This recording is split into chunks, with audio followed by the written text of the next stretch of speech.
I never sell a record again, just to say that I was a part of Def Jam Records is enough for me. Imagine a record label that didn't just sign artists, it changed the entire music industry. Jam, it's the record label and logo hip-hop artists dream of being on.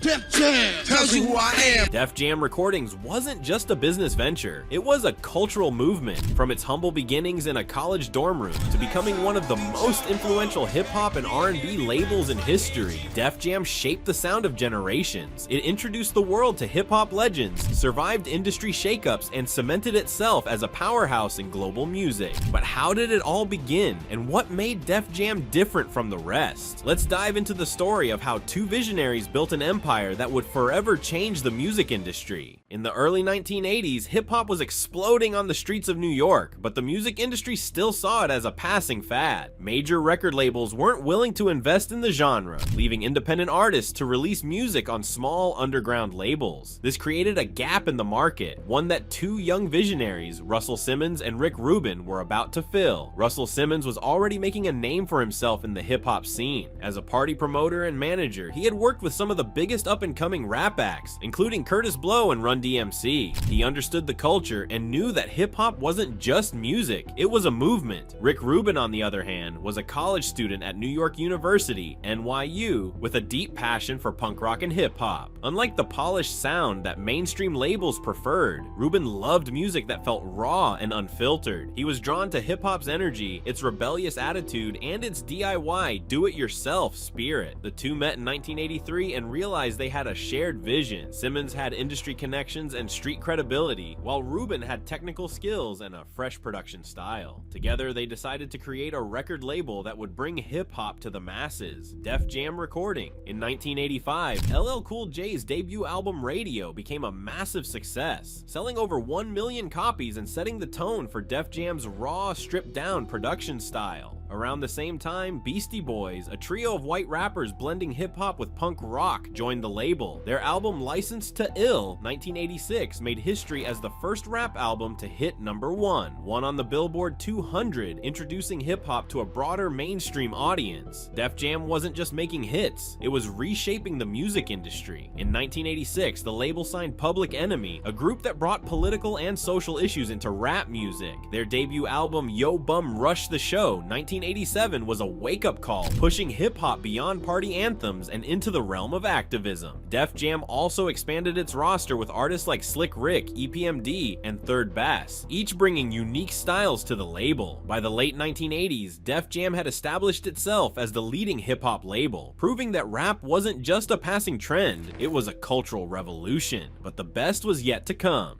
As hip-hop exploded in popularity, Def Jam expanded its roster with some of the biggest names in rap. The 1990s saw the rise of DMX, Jay-Z, Redman, Method Man, and Ludacris, all of whom became household names. Def Jam also helped bridge the gap between East and West Coast rap by signing West Coast artists like Warren G, who found massive success with his hit Regulate. In 1998, Def Jam made a major comeback with DMX's debut album It's Dark and Hell is Hot, which sold over 5 million copies. His aggressive, street-oriented style connected with fans and helped bring Def Jam back to the top during a time when the label was struggling. Jay-Z, originally an independent artist, joined Def Jam and released classic albums like Reasonable Doubt, 1996, and Volumers 2, Hard Knock Life, 1998, solidifying him as one of rap's biggest stars. The label also expanded into R&B, signing artists like Montel Jordan, who delivered the massive hit This Is How We Do It in 1995. Beyond music, Def Jam's influence extended into hip-hop fashion, language, and culture, making it one of the most recognized brands in the industry. By the end of the 1990s, Def Jam was the most powerful hip-hop label in the world, competing with rivals like Death Row and Bad Boy Records. But as the industry evolved, new challenges emerged. Despite its massive success in the 1990s, Def Jam faced serious financial struggles heading into the early 2000s. As the music industry shifted with the rise of digital downloads and piracy, record labels struggled to adapt. Def Jam was no exception. Internal disputes, declining album sales, and the departure of key executives led to a period of uncertainty. In response, the label went through multiple leadership changes in an effort to stay afloat. One of the biggest shifts came in 1999 when Universal Music Group UMG JZ acquired Def Jam and merged it with Island Records to create the Island Def Jam Music Group. The move was meant to strengthen the label's market position, but it also led to significant restructuring. Lear Cohen, who had played a major role in Def Jam's success in the 1990s, stepped down in 2004, leaving a void in leadership. To fill this gap, Def Jam made a bold move, appointing Jay-Z as president and CEO in 2005. Under Jay-Z's leadership, Def Jam attempted to modernize its approach to signing and promoting artists. He helped launch the careers of Rihanna and Ne-Yo, diversifying the label's roster beyond hardcore hip-hop. However, his time at Def Jam wasn't without controversy. Many felt that his leadership focused too much on commercial success and not enough on developing new hip-hop talent.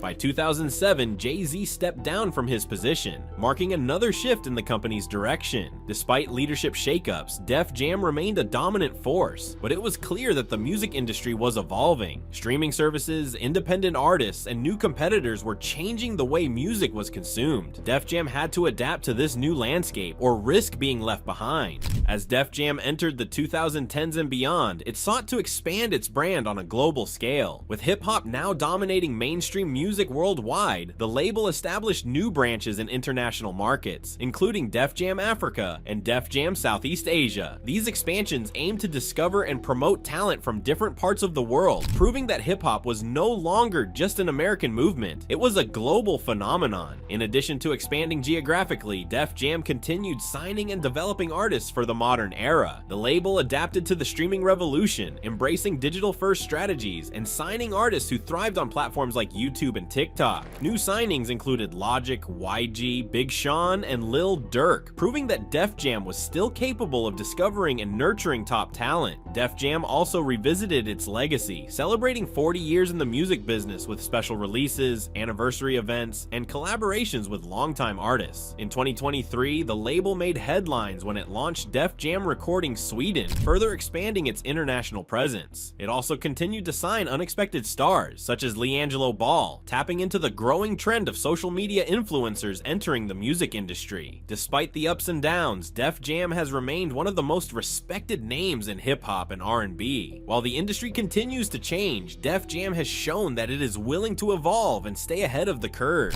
Def Jam isn't just a record label, it's a cornerstone of hip-hop culture. Over the past 4 decades, it has played a critical role in shaping the sound, style, and influence of rap music worldwide. From launching the careers of LL Cool J, Public Enemy, Jay-Z, DMX, Kanye West, and Rihanna, redefining how hip-hop is marketed and consumed, Def Jam has remained at the forefront of the industry. Beyond music, Def Jam's impact extends to fashion, film, and pop culture. The label helped push hip-hop style into the mainstream, influencing everything from baggy jeans and gold chains in the 90s to sneaker culture today. Artists from the Def Jam roster have also crossed into acting, business, and activism, proving that hip-hop was more than just music. It was a movement. Perhaps Def Jam's greatest legacy is its ability to evolve with the times. It survived the vinyl era, the CD boom, the Napster crisis, and the rise of streaming, all while continuing to sign and develop artists that defined each new generation. While some critics argue that major labels have lost power in the digital age, Def Jam has adapted by embracing streaming platforms, social media marketing, and international expansion. Even after 40 years, Def Jam's name still carries weight. It represents a golden era of hip-hop while also pushing the genre into the future. As long as hip-hop continues to evolve, Def Jam will remain a part of the conversation, proving that true influence never fades, it only adapts.